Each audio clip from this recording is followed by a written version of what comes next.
নমস্কার, নিউজ ভ্যানগার্ডের পর্দায় আপনাদের প্রত্যেককে স্বাগত। আপনাদের সঙ্গে রয়েছি এই মুহূর্তে আমি দিয়া। চোখ রাখছি এই মুহূর্তের কিছু গুরুত্বপূর্ণ খবরের দিকে। ভারতীয় উদ্যমিতা বিকাশ সংস্থা ও এক্সেঞ্চারের যৌথ উদ্যোগে বিশালগড়ের হাসান হোসেন পাড়া অঙ্গনওয়াড়ি কেন্দ্রে ২৬ দিন ব্যাপী বাঁশের জুয়েলারি প্রশিক্ষণ শিবিরের উদ্বোধন করা হলো।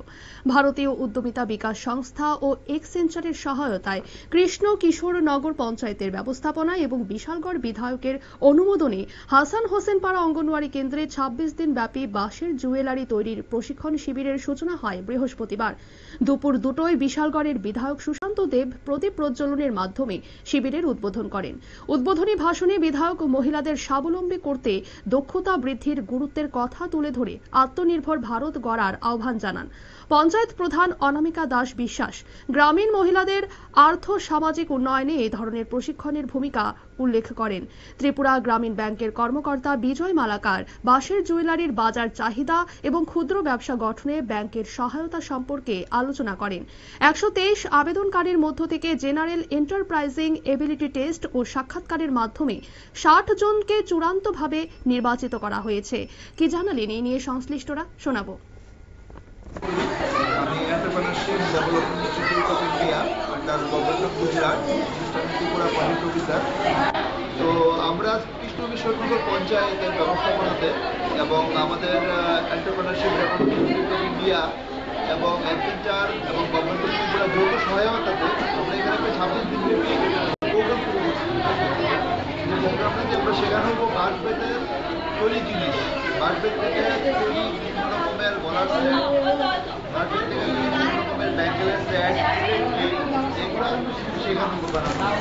তার লিগে আমরা এখান থেকে মোটামুটি ৬০ জন মহিলা আমরা নির্বাচিত করছি ইন্টারভিউ করবো এবং জিইটি টেস্টের মাধ্যমে। সেই মহিলাদের আমরা আমাদের যে ট্রেনার এখানে আছে শ্রীমতী উমা রানী দাস, ওনার মাধ্যমে আমরা এখানে পরিচালনা করি।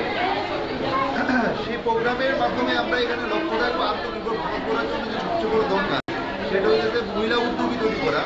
সেই মহিলা উদ্যোগী তৈরি করার জন্য আমরা এখানে বিপ্লব প্রচেষ্টা করতেছি সারা ভারত সরকার। তো সেই প্রচেষ্টার অঙ্গ হিসেবে এখানে ২৬ দিন প্রোগ্রামটা করব। সেই প্রোগ্রামের মাধ্যমে আমরা তাদের সার্টিফিকেট দেওয়ার পাশাপাশি উদ্যোক্তা রেজিস্ট্রেশন, পাশাপাশি ওদেরকে বিজনেস করার জন্য বিভিন্ন রকমের লাইসেন্স লাইক আইডেন্টি কার্ড এইসব প্রোভাইড করব। এবং তারা যদি ভবিষ্যতে সেই কাজের সুবাদে লোনের দরকার লাগে সেই ব্যাংকের ম্যানেজারের কাছে আমরা সেই লোনের জন্য অ্যাপ্লাই করব। এবং অবশ্যই আমাদের এখানে পঞ্চায়েত প্রধান অনামিকা দাস বিশ্বাস ম্যাডাম, ওনারও সাহায্য রাখবো।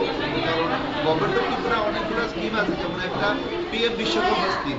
তো সেই পিএম বিশ্বকর্মা স্কিমে যদি আপনাদের এই বিষয়গুলোকে রেজিস্ট্রেশন করাতে লাগে তো অবশ্যই পঞ্চায়েত প্রধান ম্যাডামের আমাদের এখানে সিগনেচার দরকার করবো। তো পঞ্চায়েতের সাহায্য এবং আমাদের উদ্যোগ নিয়ে আমরা আগামী দিনে আশাবাদী যে এখানে আমরা কয়েকটা রুরাল এন্টারপ্রাইজ তৈরি করতে পারবো, যাতে গ্রামীণ মহিলাদের আয় উন্নতি বৃদ্ধি পায় এবং গ্রামীণ জীবিকা বৃদ্ধি পায় এখানে। নমস্কার। আপনারা শুনলেন সংশ্লিষ্টর পক্ষ থেকে বক্তব্য। জানালেন প্রশিক্ষণ শেষে ২২শে ডিসেম্বর মানপত্র প্রদান করা হবে এবং উদ্যোক্তা হতে আগ্রহী মহিলাদের উদ্যম আধার রেজিস্ট্রেশন, ওই অ্যাক্টর প্ল্যাটফর্মে সংযুক্তকরণ এবং ব্যাংক ঋণ সহ প্রয়োজনীয় সহায়তা দেওয়া হবে। ইডিআইআই ১৯৮৩ সালে গুজরাট সরকারের তত্ত্বাবধানে প্রতিষ্ঠিত একটি জাতীয় স্তরের উদ্যোক্তা উন্নয়ন সংস্থা, যা দেশজুড়ে প্রশিক্ষণ, গবেষণা ও এমএসএমই উন্নয়নে কাজ করছে। অনুষ্ঠানে পঞ্চায়েতের উপপ্রধান শক্তিরঞ্জন লস্কর, সদস্য রুহেল আলম ও মহাদেব বাবু এবং বিশালগড় মণ্ডলের নেতৃত্ব সহ অন্যান্য গণ্যমান্য ব্যক্তিরা উপস্থিত ছিলেন। নিয়ে নিচ্ছি ছোট্ট একটি বিজ্ঞাপন বিরতি, সঙ্গে থাকুন।